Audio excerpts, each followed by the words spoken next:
Back in the saddle from a week off, and I gotta tell you, it was a good week. It was the perfect time to distance just a little bit from the Green Bay Packers because, hey, like no news happened anyway. We really didn't miss anything. And we're still not going to, still being a little bit out from training camp. So today, let's take a look back. I know it's very in vogue right now to talk about what are the all-time rosters, what are the roster for this period. Today, let's just look at the decade. The Green Bay Packers top roster from 2013 to today. What's up, everybody? Welcome back to another episode of Lombardi Time Brews, where I'm your host, John Delray. Yeah, we're back after a one-week hiatus, back talking Green Bay Packers and everything that happens green and gold, be it news, notes, interpretations, whatever we do here. And by the way, in case you haven't noticed, if you are one of the people who've been here for a long time, thank you so much, because this channel has just passed over 1,000 subscribers. Now, subscriber count is not something I talk about like that often, not compared to some for sure, but that's a huge milestone. We've been doing this for about 10 months, and I'm over the moon happy that you've chosen to carve out a little bit of time here at Lombardi Time Brews with me talking about the Green Bay Packers. You may have noticed from today's title that, there's something going around in the air lately. Today marks 2 weeks from the shareholder meeting, about 16 days from the first training camp practice. Thank the Lordy, hallelujah, we almost made it. We are so close. Just 16 days to go before that first practice at Ray Nitschke Field. And there seems to be something in the air beyond just excitement. I'm seeing it all over the internet right now, seeing a lot of people giving their takes on what is the best Packers roster for this era, or all time. For instance, Zach Cruz at Packers Wire, he had a whole bunch of different Packer contributors vote, and then he compiled a list on what is the Packers roster from 1992 up through current, the Favre and the Rodgers years. I know Andy Herman at the Packaday podcast, he did a video on what is his ultimate Aaron Rodgers roster, and I decided to do a slight spin on that since it seems to be the topic of conversation. Today, I'm going to be doing the offense for the 2013 to right now Packers. Yeah, the last decade of football, choosing basically the highest producers, my favorites. I have been asked before a bunch to do a video on my favorite Packers. This is going to touch on a little bit of that, but today we're looking just offense before Wednesday when I come back and cover the defensive side of the ball for the 2013 to current Packers. So, very quickly before I do that, like I said, Wednesday is going to be just the defensive side, but also coming soon. This is all kind of part of a larger thing where right before training camp, I'm hoping to unleash my all-time, going all the way back, 100 plus years of the Green Bay Packers history, the all-time Green Bay Packers roster.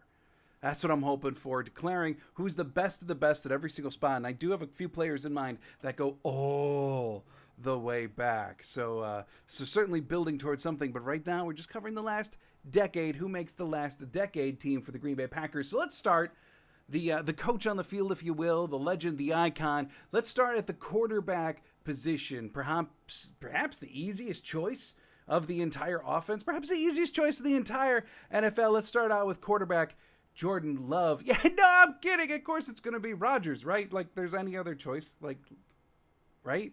Like even remotely logical, right? I mean, he was a 3-time MVP within this last decade, of course, 4 times cumulatively. But in the last decade, he made 7 Pro Bowls, 3-time first team All-Pro. He had a passer rating of 102.8. 304 touchdowns, which was the second most in the NFL over that span, and he threw for 37,394 yards, which happens to be 5th most in that span over 154 games started for the Green Bay Packers. More so than that, Aaron Rodgers, and I know I'm not going to go into great detail here. We don't want to talk about Rodgers anymore. I get it. But come on, the man was the franchise for a number of years, right? How he went is how the team went. Or sometimes how he went and then the defense went a different way and they wound up losing anyway. But nonetheless, Aaron Rodgers was that guy for the Packers. He was the franchise. He was the icon. He has every single number to back it up, every single accolade. He will be a first ballot Hall of Famer. There are very, very, very few teams in the NFL that would consider a different quarterback than if they would have had Aaron Rodgers lining up for them over the last decade. In spite of how it ended, in spite of what he's doing now, in spite of everything. We're incredibly fortunate to have had Aaron Rodgers as the quarterback for the green and gold for the last 10 years, and this spot is unequivocally, absolutely his. Moving on to the running back position, RB1, another fairly easy choice from the last decade. Coming onto the scene in 2017 when he was drafted, that would be Aaron Jones. From 2017 when he first started up to current, he's got the third most rushing yards in Packers history, the fourth most rushing touchdowns in Packer history, and that does nothing to note of all of the receiving accolades that he have. Plus, he's been a multi-time finalist for the Walter Payton Man of the Year Award for the NFL. As esteemed as he comes off the field, he's just as talented on it, and somehow he seems to still be criminally underrated by the NFL circle. He's only made one Pro Bowl.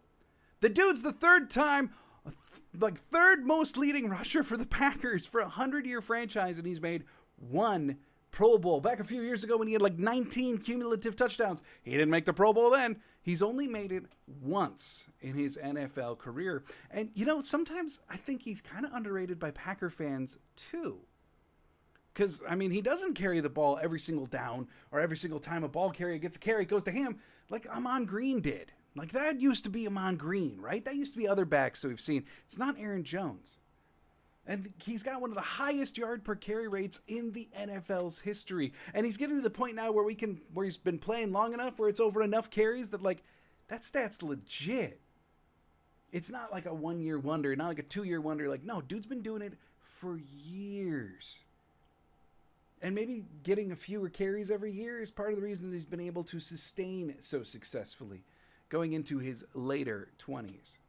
There's no doubt about it, Aaron Jones is the top Packers running back over the last decade. Where you start to get into some conversations happens to be at running back 2. And here I've gone with Eddie Lacy. I did also consider A.J. Dillon, but ultimately, look, A.J. Dillon's been in the league for 3 years. He's kind of tapped out at 800 yards rushing per year in the last 2 years. Eddie Lacy's peak was higher than A.J. Dillon's, and maybe it was just because he got the ball a bunch more. But his yards per carry has been pretty on par with Dillon. His contribution's pretty on par, on a per play basis. But he's had more plays. So let's give the nod to Eddie Lacy. 2013 Offensive Rookie of the Year. He spun his way into a Pro Bowl that first year as well. He posted back-to-back 1,100-yard seasons in 2013 and 2014 to start off his career. He did ultimately have a rather untimely end to his career. The Packers didn't bring him back. He went to Seattle. He became Cheeseburger Eddie when he put on a lot of weight and started to look more like me. The thing is, his career ended earlier than it probably should have. But for a few glorious seasons there, he was the Packers' running game. And he achieved peaks higher than we've seen from any other back except for Aaron Jones over the course of the last decade. So running back 2 kind of becomes an easy choice as well, and that goes to Eddie Lacy. Now, wide receiver, you want to talk about some talented folks. Let's go wide receiver. How about wide receiver 1? Dude, well on his way to Canton, Davante Adams, number 17. He started in Green Bay in 2014 when he was a second-round draft pick. He made 5 straight Pro Bowls from 2017 to 2021, as well as 2 first-team All-Pro seasons to go along with them. From 2014, his rookie year, to 2021, his 8,121 receiving yards ranked 6th in the NFL. His 73 touchdowns was 2nd in the NFL over that span. All 3 wide receivers that I'm going to talk about have had remarkable connections with Rodgers, but Davante Adams maybe had the best of them all. The truth is, everyone talks about the legendary Rodgers to Nelson connection, and we talk about how Rodgers honed in on Adams all the time, but it was for good reason. Davante Adams, whether people want to acknowledge it or not, is well on his way to Canton. He's well on his way to a Hall of Fame career. And it's all started in Green Bay in 2014, year 2 of this 10-year span that we're talking about today. So the guy produced in Green Bay for 8 years over this decade. And for 5 of those years, it was at a level that very few Packers have ever achieved. We're talking Don Hutson, Sterling Sharp, and Davante. Jordan Nelson never touched these heights. Randall Cobb never touched these heights. James Lofton never touched these heights. And if you don't believe me, go look at the stats on a year-by-year basis. Davante's peak was higher than all of them. And frankly, I know we're not talking about it here, but in Vegas, he doesn't show any signs of slowing down. He did it at Derek Carr, quarterback, last year. So Davante Adams is your wide receiver one over the last decade. By the way, in Packers history, he is the second most catches, fourth most yards, and second most touchdowns. On one of the best receiving franchises in NFL. Yeah, that's something special. Wide receiver two. Let's talk about a different guy. White Lightning, Jordy Nelson. He played in 63 games for the Packers since 2013, before his tenure pretty unceremoniously ended in 2017. Of course, it's long been made legend of like Gutekunst giving him a minimum offer and Rodgers being all angry about that and it being a big factor in the whole Rodgers dispute that maybe eventually led to Rodgers ultimately leaving the franchise and them shipping him off to New York this last offseason. But hey, nonetheless, that's not the point right now. White Lightning could play. His peak was really only surpassed by Davante Adams over the course of the last decade. And in 2013, the first year that we're talking about, he had an 85 catch, 1,314 yard, and 8 touchdown season. And he really didn't stop on that trajectory until that final year in Green Bay when Brett Hundley was predominantly playing quarterback. He only played 40% of this decade for the Packers, and yet he ranks third in receiving yards and second in touchdowns. Wide receiver 3, someone who just recently left the team, Randall Cobb. And I know Cobb, like, he barely produced over the last couple of years. There's got to be other guys, right, over the last decade? Well, frankly, I mean, not really. We're also talking like Al Lazard, MVS, James Jones. Yeah, there's been other receivers who have been contributors, but not at the level of success or sustained contribution that Randall Cobb had. For instance, over the last 10 years, Al Lazard's stats wind up being less than half of Randall Cobb's. And everyone else is even less than that over the last 10 years. So when you're looking at wide receiver 3, it's kind of an easy choice, right? And the thing is, in 2014, he made his only Pro Bowl. He had a 1,300-yard season. I know lately he's gotten this injury tag designation that the guy can't stay healthy. And he did take a 2-year hiatus with Dallas and Houston. But really, in the first couple of years, he didn't miss that many games. From 2013 to 2017, he only missed 4 total games. This whole nomer of Cobb not being healthy is really only from the last couple of years, after he was begrudgingly brought back by Brian Gutekunst at the request of Aaron Rodgers. So there you have it. The wide receivers, Davante Adams, Jordy Nelson, Randall Cobb. A trio that most of the league is envious over the last decade, to be sure. Now, tight end. I just said the rest of the league is envious of wide receiver, right? The rest of the league is not envious of the tight end position over the last decade for the Packers. You're looking at candidates for this position, including Martellus Bennett, Jimmy Graham, Richard Rodgers. It's not great, folks. It's really, really not. So let's just hone in on the comparison of 2 individuals, one being Robert Tonyan, the other one being Mercedes Lewis, both very conveniently arriving to the Packers in 2018. By the way, interesting little nugget that I found while researching this that I would not have guessed. Since 2013, Richard Rodgers somehow is the 9th leading receiver on the Packers. That strike you as weird? It strikes me as weird. Yeah. All right. Anyway, it's true. 9th leading receiver on the Packers since 2013 goes to Richard Rodgers. So, okay. Anyway, Tonyan Lewis. Now, Robert Tonyan had some quality seasons, right? Don't get me wrong. Like 250-yard or 250-plus catch seasons.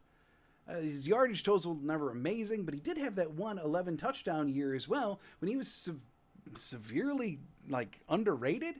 Wound up not going to the Pro Bowl in spite of a 50-catch, 11-touchdown season. And frankly, he really should have that year. But beyond that, he doesn't have a lot to speak of. His first 2 years, he topped out at 10 receptions each. And 2021, it's unfortunate because of injury, but it's still a part of his story, was a severely hampered year. And even before he tore that ACL at about the midpoint of the year, he wasn't exactly putting up numbers like he had the year prior in 2020. So really, out of a whole decade's worth of football, Robert Tonyan had 2 solid contributing years. Even Jimmy Graham might be able to say a little bit more than that. So the choice at tight end, I think in my mind, has got to be Mercedes Lewis. Yeah, he's only been here for, again, the latter half of the decade. But over that latter half of the decade, he was consistently a top 5 blocking tight end per PFF, if not the best blocking tight end in the NFL. No, he never was even really a starter. He was never considered for a Pro Bowl like Tonyan was. He never had a 50-catch season, but he was there every year. Yeah. Tonyan had those two 50-catch seasons. Lewis had year over year over year of just being this incredible blocker, 6th offensive lineman on the field. And when you comp that to what? The grand story of Martellus Bennett? Or the nightmare fuel that was Jimmy Graham's career in Green Bay? Or Richard Rodgers? Yeah, suddenly becomes Mercedes Lewis might have just been the best tight end we've seen in the last decade. Huh. Terrifying. Let's move on to the offensive line. Now at left tackle, this is an easy choice. David Bakhtiari. And I know he's fallen out of favor with a lot of fans as of late, and I understand. And I certainly had my issues with him when he called out the Packers VP of Communications, Jason Wallers, who went off about that on this channel. But beyond that, David Bakhtiari has been one of the best left tackles in football, period, over the last decade. Even take out his one injury-plagued year. And yes, think of it this way, folks. He basically missed like a year and a half with that injury. It's not nearly the duration that some would have you believe. He started playing extensively right away as a rookie in 2013, and he really hasn't given up the job only to injuries. He's posted 6 seasons of over 1,000 snaps over those 10 years starting, and was PFF's highest-rated offensive lineman for the Packers in 6 of his 10 seasons. He's made 5 All-Pro teams on various levels, 3 Pro Bowls. Last year, pre-appendectomy, he came back into form as one of the top-rated pass-blocking tackles in the NFL, never surrendering a sack, never even letting Aaron Rodgers hit the ground from his side. At this point, he may be just as much beer as he is muscle, but like the thing is, there's very, very few individuals who would beat out David Bakhtiari for the title of left tackle of the last decade. It's true. And maybe he's not what he once was, although even that can be debated. But it's true. David Bakhtiari was stupid good for the majority of this decade. There's no doubt about it. And he is the Packers' best offensive lineman of the last decade. And I know this may be blasphemous to some of you. Maybe it's over-exaggerating. But look, the man's still in his early 30s. He's made 5 All-Pro teams, 3 Pro Bowls. He's going to get Canton discussion. He's going to get discussion for the Pro Football Hall of Fame. And I, for one, still hope he makes it. Moving on to the next offensive lineman, I'm going to go over to the other tackle side. I gotta go with Brian Bulaga. I mean, this just so happens to go to the longest tenured player at the right tackle position. Not that this is nearly as nightmarish as tight end, but right tackle certainly has had its number of players, be it Yosh Nijman, Zach Tom, Billy Turner, Dennis Kelly, Wagner, a bunch, right? The Packers have gone through quite a few right tackles since Brian Bulaga's departure and during the injury portions of his latter Green Bay career.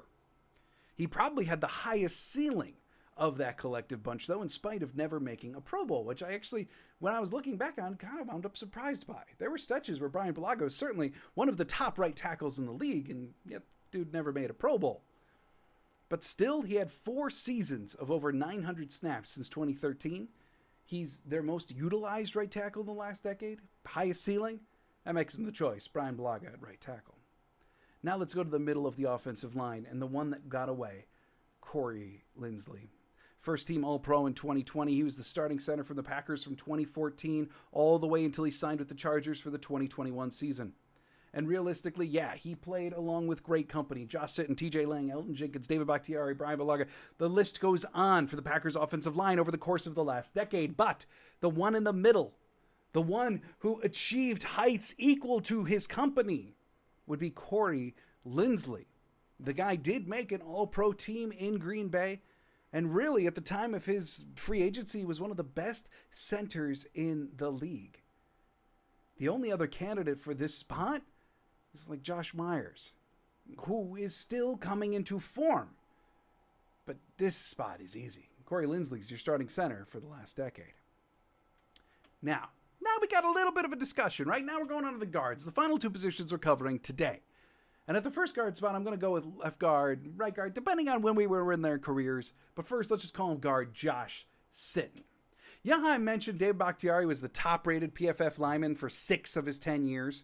Well, it's partially because he didn't achieve that status until his 4th year in the NFL. 2 of his first 3 years, the title happened to go to Josh Sitton. Few guards in the league were as good as Sitton during his peak, which happened to be partially over the 13-14 season. Now, he did eventually go on to sign with Chicago, did a little stint in Miami, and he was a late offseason release, and there's rumors about, like, he went into Ted's office all angry about wanting more money, and Ted just said, "Okay, bye." As, you know, Ted Thompson does, or did, sorry.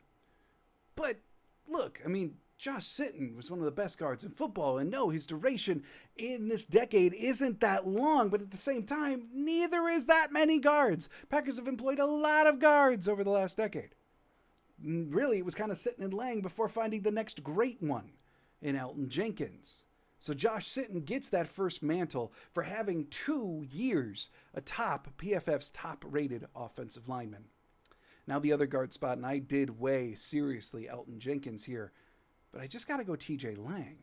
2 insanely capable players. Jenkins certainly more versatile of the 2, no doubt about it. But realistically, TJ Lang is probably the more consistent, or maybe the more dominant, I should say, over the 2 players. Opening the decade, he did it with 4 straight 1,000 snap seasons before signing with Detroit for the 2017 season. And that was kind of surprising. I remember TJ Lang, at least from my memory, being a guy that seemed to get the injury tag a lot, but he just kept playing. 4 straight seasons of over 1,000 snaps. That one season, right? The first 3 years before Bakhtiari became the highest graded offensive lineman. Sitton had 2. Lang had the other one. He was more dominant over his 4-year stretch than Elgton Jenkins has been, even though Jenkins is perhaps slightly more technical, certainly more versatile. But still, though, I think eventually this mantle, in terms of comparing careers, Elgton Jenkins will have the superior career over TJ Lang. But if we're just looking at this decade, comping 4 years versus 4 years, I got to go with TJ Lang's 4 years of prime versus Elgton Jenkins' 4 years starting out. In case you didn't catch on, the mid-2010s offensive line for the Green Bay Packers was downright special. Yeah, like no doubt about it. It was special. Bakhtiari, Sitton, Lindsley, Lang, Bulaga, and to think they even all played together for a stretch of time. Take that with the wide receivers, Jordy, Cobb, Nelson. And I know Aaron Jones didn't come on until later in the picture, but even then you had Eddie Lacy running around for 2013 and 2014 and part of 2015 at least. All led at the helm by Aaron Rodgers, and then let's just forget about the tight end position for now. The Green Bay Packers offense has been something special for a while, and the proof's in the pudding with the numbers. It was a lot of fun to go through a lot of names that I had forgotten about, and even forgotten about just how dominant some of them were. There you have it, the all-decade team. Aaron Rodgers, Aaron Jones, Eddie Lacy, Devontae Adams, Jordy Nelson, Randall Cobb, Mercedes Lewis, David Bakhtiari, Brian Bulaga, Corey Lindsley, Josh Sitton, and TJ Lang. On Wednesday, I'll be back to discuss the defense, but I hope you're having a beautiful Monday. If you don't catch this till Tuesday, hope it's a great day. I will see you soon, and as always, go Pack Go.